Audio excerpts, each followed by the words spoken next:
وروسته د براءت اعلان کړي، د دې وجې قوم د خپل نسبت وکړو. انی وجهتو بېشکه ما برابر کړی دی وجهي خپل مخ للذي هغه ذات طرف ته فطور السماوات والارض چې پیدا کوونکی د اسمانونو او د ځمکې دی. نه دلته کې ابراهیم علیه السلام ورته دا ونه فرمایل چې تاسو خپل مخ هغه رب طرف ته مخامخ کړه چې کوم اسمانونو او ځمکې پیدا کړي دي، خو صرف دومره وفرمایل چې ما خپل مخ هغه ذات طرف ته اړولی دی چې هغه پیدا کوونکی د اسمانونو او د ځمکو دی. دې ته ونه وي دې کې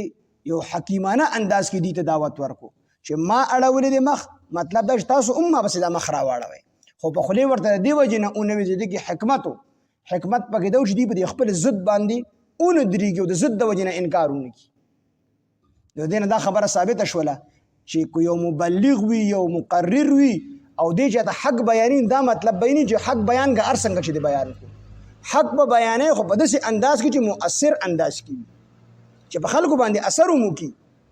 اوس تا د ټول رشوت خوار مخې ته ناست دي، اته وایي چې رشوت حرام دی، رشوتي داسې دی، رشوتي داسې دی او داسې دی داسې دی داسې دی، نو هغه بیا ستا د قصد کوي په داسې انداز سره به بیانې چې هغه ته حق هم واضح شي، حق هم بیان شي او د هغه چا ته چې ته بیان د هغه په زړه باندې اثر هم وکړي. زما یو ملګری دی هغه خبره کوله وي داسې کار شوی چې یو کس په ږیره باندې تقریر کوي، نو دومره سخت تقریر یې کوو، دومره سخت الفاظ یې استعمالولو چې زه ناست وم جامت مې کوو د جمعې په ورځ باندې، وي اخره کې مو سره برېت هم وخوړی د ډېرې غوسې. نو په داسې انداز سره به حق بیانې چې هغه په مؤثر انداز کې هم وي،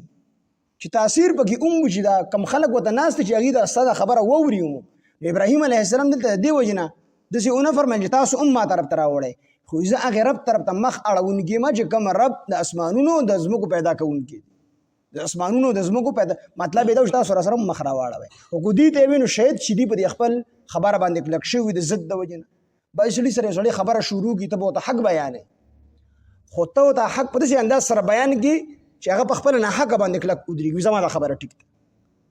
نه په داسې انداز سره به حق بیانې چې حق هم بیان شي او دا کس اثر هم واخلي، ستا دا حق قبول هم کړي. بعضې خلک مړه حق بیان، زما یو ملګری دی هغه دا خبره ډېره کوي، مړه بس د دې ملاڼو نه مېړه څښا دی. مې ولې مړه وي دې حق نه بیاني، مې څه مطلب و مړه به دې حق نه وي، بس وي حق ته حق نه وي، د هغه به مطلب زه پوهیم چې څه مطلب دی چې د هغه د زړه خبره یې نه کوله. نو ما ورته بیا وویل مې حق به بیاني، خو د حق مطلب دا چې داسې خبرې وکړو چې بس تاڼې ترې اوچت کې وودي شي، داسې خبرې وکړو، دې د هغه حق وي. نو حق به بیانې خو په داسې انداز به بیانې چې خلک د دې نه اثر هم واخلي، حق هم بیان شي او خلک د اثر هم واخلي او ستا په زړه کې د دې خلکو خیرخواهي وي چې زه دې ته حق ته خیرخواهۍ دپاره بیانوم، د دې دپاره چې ته خلک ټوکې چا په سر ټوپۍ نه ده په سر کړی، ته په ټوپۍ باندې خبره شروع کړې، څه مطلب و؟ سړی ملامته کول غواړي، یو سړی ګیره نشته دا په ګیره باندې خبره شروع کړه، څه مطلب و؟ ته دا ګیرې والا ملامته کول غواړي.